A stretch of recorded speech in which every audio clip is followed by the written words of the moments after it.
Welcome to my talk. My name is Zhong Shi, a research scientist at Meta, and today I'm presenting FaceMap, Distortion-Driven Perceptual Facial Saliency Maps. Realistic digital humans provide an exciting possibility for the future of communication. However, to make sure it reaches everyone, the productionized of such digital replica involves smarter solutions for the creation, compression, transmission, and rendering. One aspect that we want to discuss today is, intuitively we know that the eyes are more important than the cheeks, so we could allocate more compute budget around the eyes to trade off distortion on other parts of the face. Specifically, given a 3D head model, how to better understand the relative importance of different regions on the face, and how do we use these learnings to better design the algorithms? For this question, there's no quantitative data on visual sensitivity to face regions available to date. Therefore, we set up to build the first set of perceptual evaluation data to evaluate different distortions on different regions of a digital human face. In today's talk, we're going to go through 4 components. First, we create a dataset of facial models with different localized distortions. We formulate each distortion location pair as an experiment condition and created the associated head model to represent each condition. We then run a large-scale subjective study to collect participants' preference, of which localized distortions is preferable with pairwise comparisons in a controlled environment. We gather the responses and analyze the participants' answer to produce a numeric map spanning the face, which represents the relative saliency for the face. Then we also show how to utilize FaceMap from different distortion types to make better digital human avatars. For building the localized distortion set, we first look at the locations. We handpick 32 landmark locations, and because of the symmetry of the face, we pick 13 representative locations on the left and mirror them on the right. Also, we pick 6 along the middle line.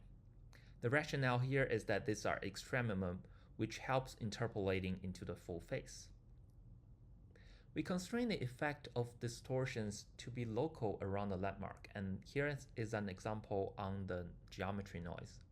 The one on the left is applied between the eyebrows, and the right one is on the forehead a bit up.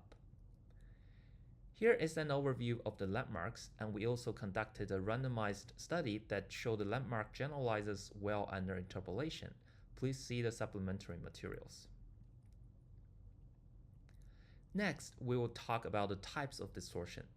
We examined common artifacts arising from digital human creation pipeline and focus on generic distortion types commonly found in the applications, especially since the specific implementations may change over time.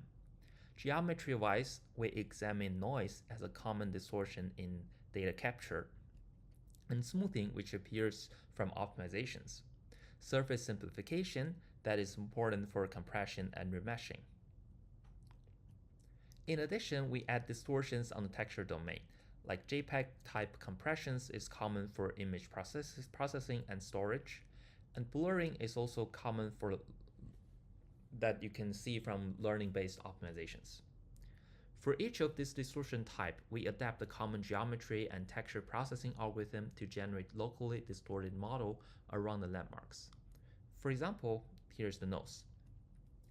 We use 3 real head scans as the base geometry, 5 distortions on 32 regions, and make 2 levels of intensity for each artifact. This results in a dataset of 960 different head models. Then we asked the participants to rate the quality of the different distorted models. We conducted extensive pilot studies to also calibrate the different distortions and experimental procedures. Over the course of 6 weeks, we run subjective study with 72 recruited participants in the same dedicated experiment room. For each participant, we carefully calibrate the monitor hardware, distance, luminance, color profile to ensure a controlled setup. For each participant, we do first 20 trial of supervised training session before running 250 main study trials. Each trial is a 2 alternative first choice, and it looks like this. where a reference model is shown in the middle and two different distorted versions are on the side. Then the participant is asked to select which one is closer to the reference, give a perceptual signal of which location distortion is less disturbing. The head slowly rotates and on average takes around 10 seconds for each choice. So in the end, we collected over 18,000 responses. This is a large number, but compared to our broad experimental conditions, it still requires us to be careful and smart about information density. Therefore, we adopt the active sampling technique to reduce the number of comparisons needed for maximized information gain. Under the hood of our user study software, we start from a history of responses, and ASAP would propose the next best comparison to maximize the information gain. This is presented to the user for collecting the answer for the update to the response, which will propose the next best comparison. In this way, we minimize the need of collecting some data that is always obvious and helps a lot with confidence in the data analysis. Then we can use Thursdonian scaling with the PDOPComp library to convert preferences to just observable difference. JOD measures how far in the perceptual scale the conditions are different from each other, and 1 unit translates to 75% of probability to notice that difference. Now let's look at the result. Here's the final table of the JOD unit on each landmark for each distortion type. Zooming into the texture blurring artifact, where we also use the biharmonic interpolation to have a full-face numeric map. The first intuitive observation we have with this artifact is that the eyes always have a higher value or observable difference to the other regions. And indeed, looking at examples of the result, we can clearly see the difference. The next observation, however, is that the eyes is not always the most important, especially if the distortion mostly affects geometry but not texture.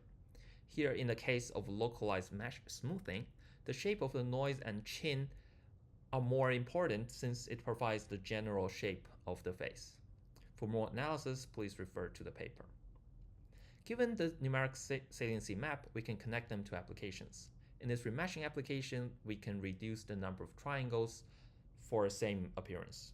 We start from the input geometry, resample it uniformly on the UV domain, but then at some point we will lose the features that's prominent on the nose and chin. However, using a saliency-guided density sampling, we can run adaptive sampling, which preserve the person's appearances much better with the same number of triangles. Since our study is designed with generic distortion, the observations we have is largely agnostic to the rendering representations. Therefore, another really exciting application that I'm going to talk about is how we can use our findings to improve Gaussian codec avatars. Starting from a model view image captures, we train a decoder that could produce Gaussian splat positions and appearances as an avatar. The trade-off here is the visual quality of the avatar versus the number of Gaussian splats to be rendered, especially for mobile or mixed reality devices. We take the similar framework with Saito et al., where they initialized Gaussian centers uniformly on the UV pixels. Instead, we can use FaceMap to create an adaptive density field to guide the initialization. Here you can see more positions appear for mouth and eyes. We run the baseline and our modification on 10 new subjects with 5 different resolution settings. And we also set up a follow-up user study with 11 new participants to rate their preference of these results. Our smart resource allocation can become especially beneficial when we have a really small number of Gaussian splat budget. And we can clearly see our modification looks better with a 98% favor rate for our result. As we try to relax the budget constraint a little bit, we still see our result being preferred. In the case of enough number of Gaussian splats, the difference will eventually become smaller. So to summarize, here today we collected the facial saliency perceptual data, and we created the facial saliency maps that are distortion and task specific. The mesh and Gaussian avatars could benefit from them similarly, and we also released the data and code as open source.